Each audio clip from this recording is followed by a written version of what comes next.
Hi everyone, this is a lecture on permutations and combinations, and in this lecture we'll talk about circular permutations. So far we have looked at linear permutations, now we are going to look at circular permutations. Alright, now first of all, what is a circular permutation? Circular permutation is when you have to arrange items around a circle. It could be a round table, when you have to arrange people around a round table, or it could be arranging, say, different kinds of flowers around a garland, or arranging beads around a necklace. All right, so that is what circular permutation is. Or you could have a bracelet around which you have to arrange beads in different ways. Now the number of ways of arranging, how do you arrange different items around a circle? That is called circular permutation, and it is different from linear permutation. We'll look at why that is the case. Why is circular permutation different from permutation in a straight line? Because a circle has no starting point and no ending point. You can start from here, you go like this, and then you end at this point. Or you could start from here, go like this and end at this point. Right?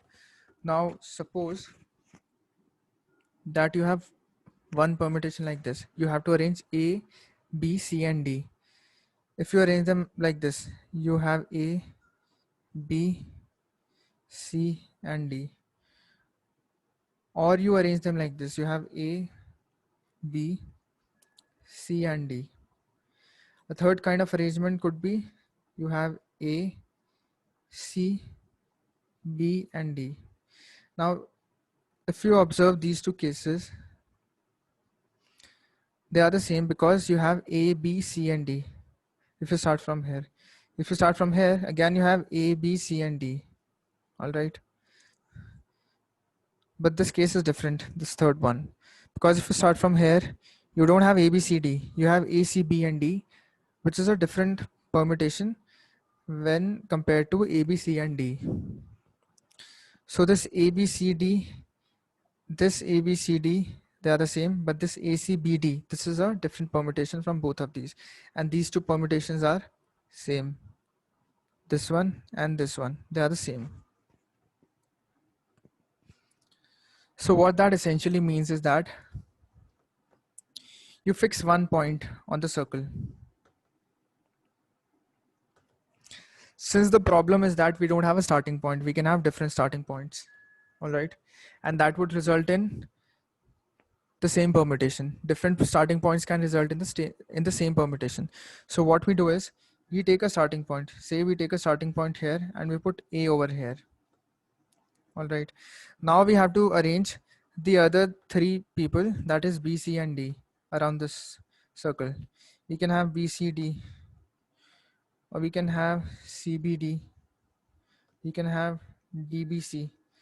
All right. So all of these are different permutations. All right. So the way to go about circular permutation is you start with a starting point. You put one person, any random person or item over here at the starting point, and then you arrange the remaining items. So if you have a total of n people or n items, then after that, after you have put one item over here, you are left with n minus 1 items, and they can be arranged in n minus 1 factorial. All right. So if we label the circle, that is, we label a point, we have a starting point and an ending point on the circle. The way we label is by fixing one item at any point on the circle, and then arranging the rest of the items.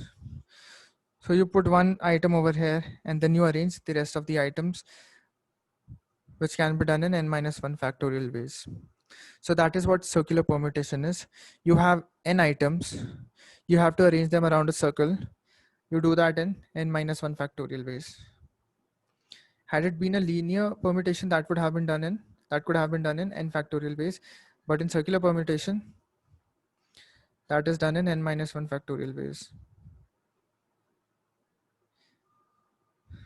Linear permutation would be n factorial, circular permutation would be n minus 1 factorial. All right.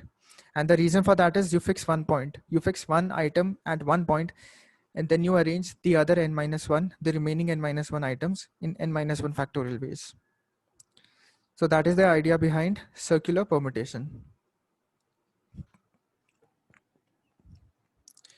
All right. So number of circular permutations of n different things taken all at a time is n minus 1 factorial. We have looked at this in the previous slide. Now, in case of a necklace, a bracelet, or a garland, a necklace is something that you wear around your neck. Bracelet is something that you wear on your wrist, and garland is something that you wear around your neck. So in all of these three cases, the number of circular permutations of n different things taken all at a time would be n minus 1 factorial by 2. It would be n minus 1 factorial divided by 2. Why? Because clockwise and anti-clockwise arrangements are the same in these cases. All right. If you have a necklace,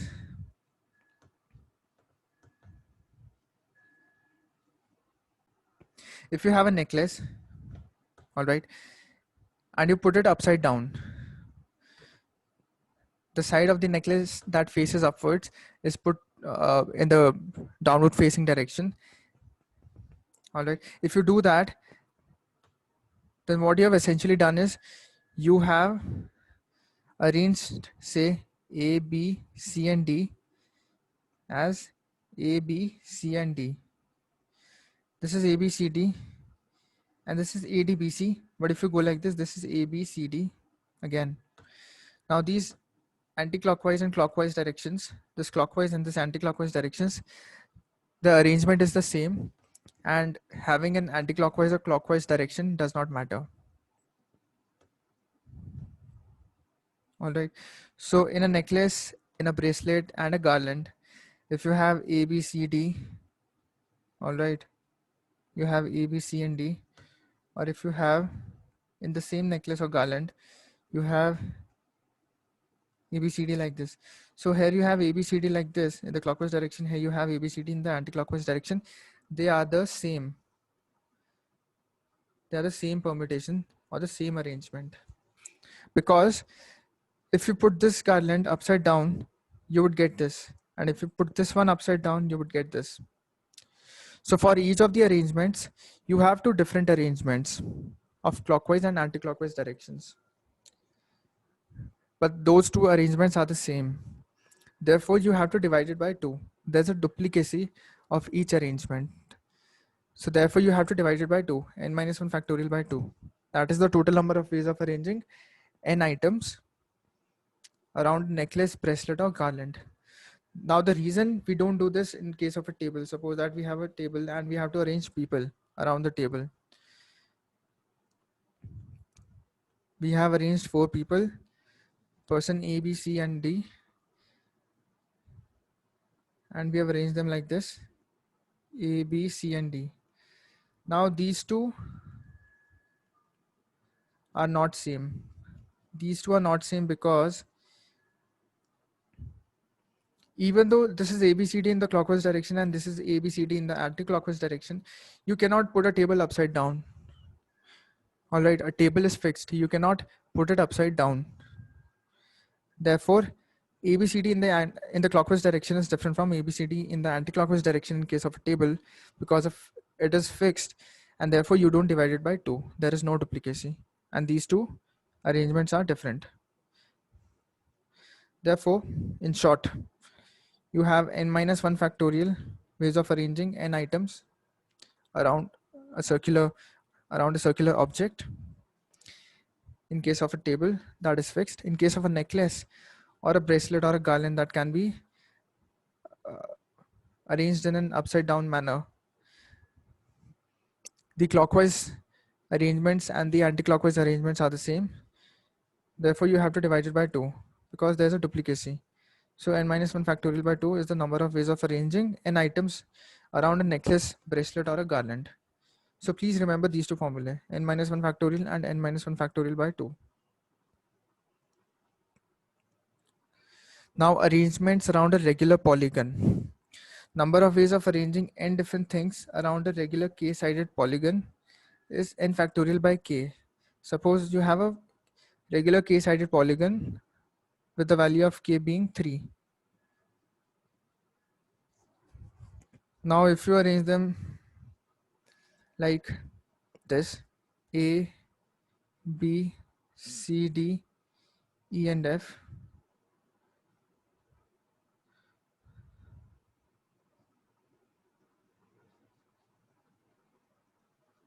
you have A, then you have B, then you have C and D, then you have E and F, or you have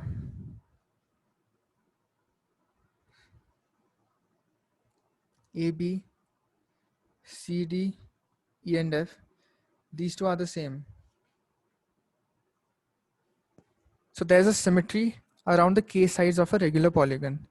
Therefore, in order to consider different, that is distinct arrangements, you have to divide n factorial by k. So n factorial by k is the total number of ways of arranging n different things around a regular k-sided polygon. Now number of ways of arranging n different things around a rectangle would be n factorial by 2. Rectangle is not a regular polygon, therefore we cannot apply n factorial by k. However, suppose we have a rectangle like this. These two sides are similar and these two sides are similar. Therefore, there's a symmetry of 2. So we divide n factorial by 2, right? And in general, if you have a k-sided polygon, regular polygon, you divide n factorial by k. And in case of zero symmetry, that is if the sides of the polygon are not equal, the number of ways of arranging n items around it is n factorial only. You don't have to divide because there is no symmetry. There is no symmetry even if you change the sides. The arrangement that you would have would be distinct from the previous arrangement. Therefore, you don't have to account for any duplicacy. There won't be any duplicacy. So n factorial will be the number of ways of arranging n items around a polygon that is not symmetrical.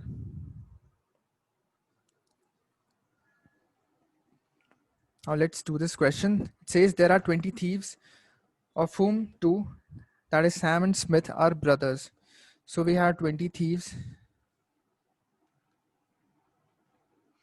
Out of these 20 thieves, 2, who are Sam and Smith, are brothers.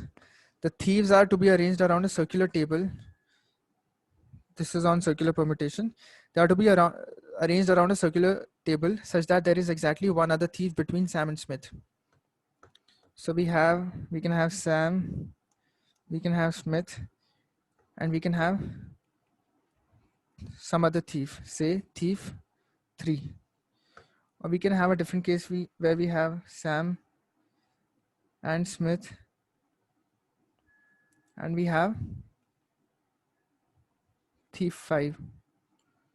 We can have another case where we have Smith, we have Sam, and we have Sam over here, we have Smith over here, and we have thief 5 over here. All right. And say we have thief 2 over here and thief 2 over here. Now these two are not same because Sam and Smith have interchanged their positions. So since we need to have one thief between Sam and Smith,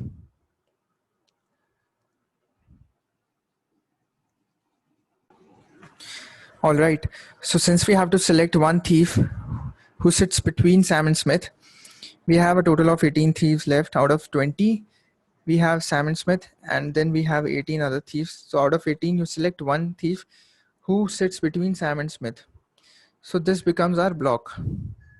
This becomes our block that moves from here to here. Okay, moves from here to here. So you select 18 in 18C1 ways. You select one thief that sits between Sam and Smith. After that, you are left with 17 thieves. You have 17 thieves and one block which has Sam Smith and the 18th thief. So therefore you have 18 items. 18 items can be arranged in 17 factorial ways around a circular table. All right. They can be arranged in 17 factorial ways. And then after that, within the block itself, we can have Sam and Smith interchanging their positions in 2 factorial ways. We won't have 3 factorial because 3 factorial will have a case where we have Smith and Sam. We'll have Smith next to Sam, which cannot happen because they need to have exactly one other thief between the two of them. So 18C1 into 17 factorial is 18 factorial into 2 factorial. This is the total number of ways of arranging the thieves, such that Sam and Smith have exactly one other thief between them.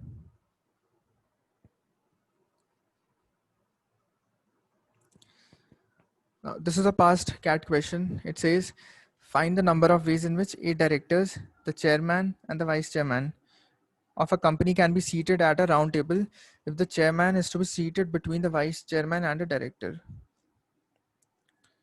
So we have a round table. We have a chairman over here. Chairman is to be seated between vice chairman and a director. We have a vice chairman. We have say director 1 over here. Then we have director 2. We have director 3. And so on. We have 8 directors. All right. Now saying that the chairman has that the chairman is between the VC and one director simply means that the chairman and the VC are together. Chairman and vice chairman have to be together, because if chairman and vice chairman are together, then they'll anyways be a director next to the chairman. So anyways, the chairman will be between a director and the VC. It does not say which director, so it can be any director. So this question translates to a case where the chairman and the vice chairman are together. So we have 8 directors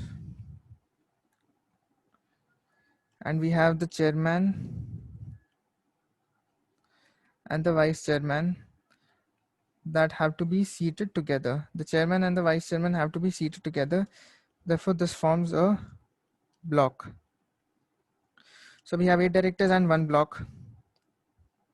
8 plus 1, that is 9. We have to arrange 9 items around the circular table. That can be done in 8 factorial ways. After we have arranged them in 8 factorial ways, this within the block itself, we can arrange the chairman and the vice chairman in 2 factorial ways. So 8 factorial into 2 factorial. All right. First of all, we form a block of chairman and vice chairman. And how do we know that we need to have a block of the chairman and the vice chairman? That is because the chairman is to be seated between the vice chairman and the director. In any case, on one side of the chairman, he'll have a director in any case. All right.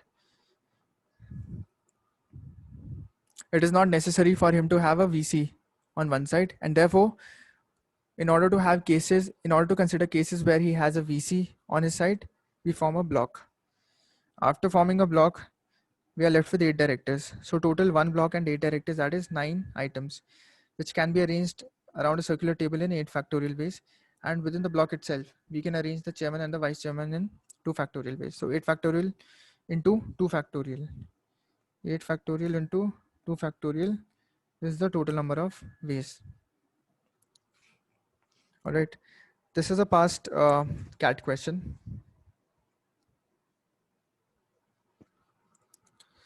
Now this question says, find the number of ways in which 5 men and 5 women can be seated around a round table such that no men are seated together. If you remember, we had a similar case of linear arrangement where we had to arrange some men and women such that no men were together. Now this is a similar question with the exception that these people have to be seated around a round table. So we need to have a round table. If you remember, in the linear case, what we did was we seated the 5 women first. We seat 5 women first, and then around these 5 women, we had some positions. We had X positions around these 5 women. Actually, in a linear case, we would have 6 positions. So we would have some positions around these women, and out of these X positions, we would select positions where we have to seat men, and they can be seated in R factorial ways. All right. And of course, multiplying it by the number of ways in which the woman can be seated. Similarly, for a circular arrangement, since no two men are to be together, no two men are to sit together, we first arrange the 5 women around the table. So 5 women have to be arranged around a circular table. They have to be seated around a circular table that can be done in 5 minus 1, that is 4 factorial ways. All right. Now that you have seated 5 women,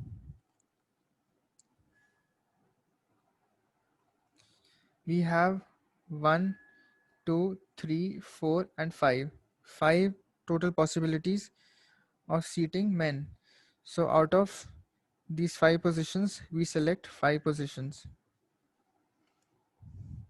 And then we seat the men in 5 factorial ways. So this reduces to 4 factorial into 5 factorial. By the way, 5c5 into 5 factorial can also be written as 5p5. That is selecting 5 positions out of 5 positions and then doing a permutation.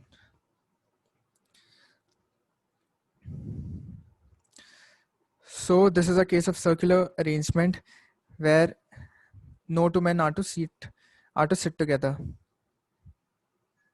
All right. So we seat the 5 women together. We seat 5 women first in 4 factorial ways, and then around 5 women we have 5 positions. So we seat 5 men in these 5 positions in 5 factorial ways. The reason we don't have 5c4 or 5c3 is because we have 5c5. Because if we had 5c4, that would have meant that out of these 5 positions, we select only 4 positions. Suppose that we select this one, this one, this one, and this one. We select these 4 positions and we seat the 5 men in these 4 positions in 5 factorial ways. That would have meant that one of these 4 positions would have had 2 men together. One of these positions would have had 2 men together, which cannot happen because no 2 men are to sit together. No 2 men are to sit together. All right.